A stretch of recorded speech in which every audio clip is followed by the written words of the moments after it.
Baik, tuan-tuan tengok sejarah bagaimana yang berlaku pada Imam Malik dengan Imam Syafi'i. Tuan-tuan tengok. Kerana apa? Kerana tahu tentang bintang sahaja. Bila kaji tentang bintang, satu hari Imam Malik nak belajar tentang bintang. Lalu pun dia bangun, dia panggil budak. Ketika itu Imam Syafi'i umur 12 tahun. Dia pun panggil Syafi'i. Syafi'i sini. Engkau duduk atas kursi aku. Tak ada orang berani. Orang dulu tak berani duduk atas kursi ustaz dan tuan sekalian. Tak berani saya mengaji pondok, tak berani duduk tuan sekalian. Takut tuan sekalian. Takut tuan sekalian. Pernah berlaku saya tengah mengaji tuan sekalian. Anak tok guru tuan sekalian. Duduk atas kursi ayah dia. Baca kitab 2 baris, rebah pensan tuan sekalian. Pensan tuan sekalian. Depan kami ni, itu ke pengkat abang kami duduk. Pensan tengah baca cerita pensan. Dia tak boleh tahan ilmu dia nak duduk tuan sekalian. Itu cerita orang dulu. Kita sekarang lain cerita tuan sekalian. Dan kursi boleh duduk belakang. Ni dia duduk belakang tu sebab apa? Dia ada barakah ulama-ulama dulu tu hebat tuan sekalian. Tak ada orang nak duduk. Kursi Imam Malik tu tak ada orang berani duduk. Tiba-tiba Imam Malik panggil Imam Syafi'i umur 12 tahun suruh duduk. Dia kata kenapa? Imam Malik kata sekarang kamu guru aku. Pada masa tu Imam Malik berapa tahun? Umur Imam Malik 60 lebih tuan sekalian. Tok guru dan tuan anak murid dia. Tapi bila dia nak tahu tentang satu ilmu yang dia tak tahu, dia respect dekat budak umur 12 tahun suruh duduk atas kursi, dia duduk kat bawah, dia menghadap. Sebab dia nak tahu, kau ceritakan tentang ilmu bintang yang kamu tahu. Tuan-tuan, 60 tahun berdepan dengan budak 12 tahun, anak murid dia. Tapi dia menganggap budak ni seorang guru. Sebab apa? Sebab ada yang tak tahu kerana budak ni tahu. Ini tuan-tuan, sebab ulama ni hebat. Ini tuan-tuan sekalian, bila duduk dalam jemaah Islam, tahu rasa hebat. Kamu tahu dalam bidang kamu dan kamu kena respect dalam bidang orang lain. Tahu tu sekalian, itu kepakaran yang ada dan kita tak boleh memahir semua benda. Sebab bila tak ada respect ni tuan-tuan sekalian, hari ni tuan-tuan sekalian ada golongan-golongan yang biadab tuan-tuan sekalian dengan ulama-ulama. Biadab tuan sekalian, angkat tangan jari tunjuk kat ulama tuan-tuan sekalian. Ni yang berlaku tuan sekalian.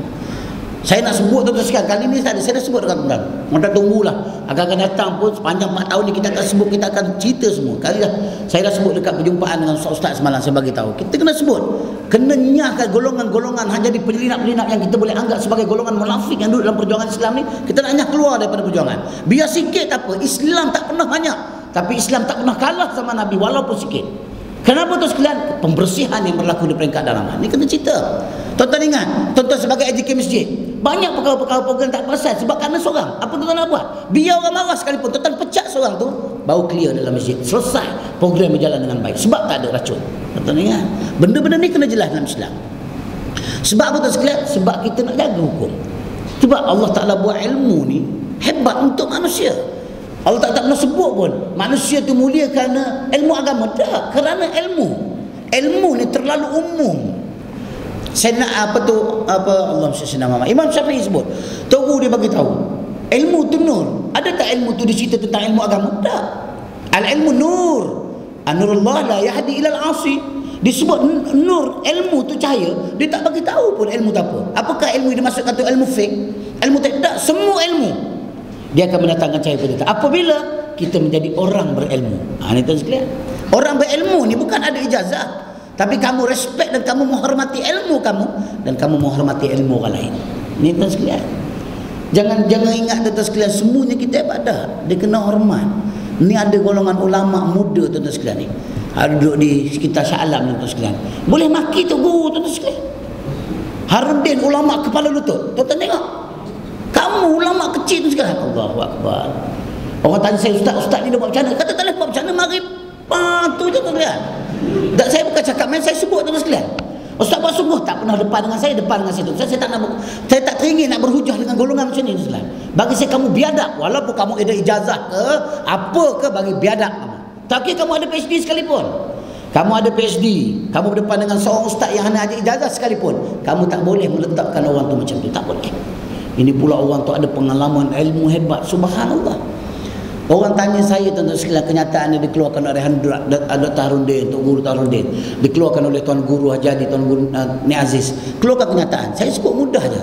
Saya kata dikeluarkan kenyataan, saya dengan tanpa fikir saya terus terima. Sebab apa? Pertama sekali ilmu saya tak capai macam ilmu dia. Bila ilmu saya tak capai, otak saya tak mampu nak memikirkan apa yang dibincang untuk jangka masa yang akan datang. Satu bab memang tak mampu. Kita tak mampu nak fikir. Memang dia manusia, dia ada salah. Tapi bagi saya, kesalahan yang dibuat pun dia tak pernah buat kerja seorang, dia berbincang. Tuan-tuan, Nabi kata, salah dalam berbincang tetap aku berikan pahala kepada kamu.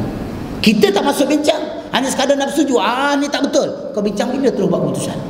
Kau bercakap dengan siapa? Ilmu kau setakat mana? Sekadar mengajar habis kitab dah kamu rasa dah halim sangat? Tak, tuan-tuan. Kita tak boleh nak letakkan begitu, tuan-tuan sekalian. Penghormatan kepada ulama ni perlu diangkat. Perlu kita ambil kira, sebab golongan ini sebenarnya yang dijamin oleh Allah. Tapi kena pertikailah macam disebut dalam ayat ni, tuan sekalian. Kenapa kait orang beriman nak cari ulama mana yang betul beriman? Apa maksud beriman? Bukan sekadar percaya dengan semayang saja. Beriman dalam arti kata kamu percaya dan kamu laksanakan apa yang Allah Ta'ala perintah. Oh betul. Ada ulama tak buat, itu bukan ulama. Itu pengiktirafan yang dibagi oleh manusia, bukan ulama.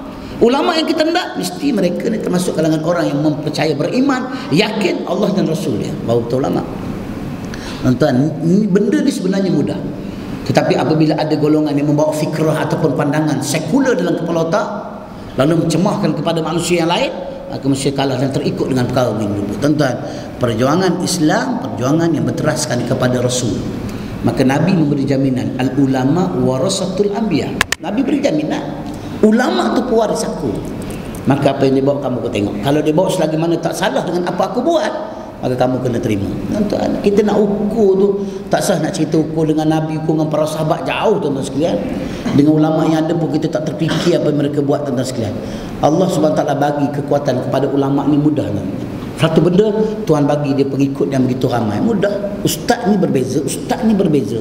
Sebab apa, tuan-tuan sekalian? Sebab berbeza bukan daripada segi pandangan masyarakat, tapi mungkin amalan dia, tuan-tuan sekalian. Subhanallah, amalan dia dengan Allah. Allah Akbar, tuan-tuan.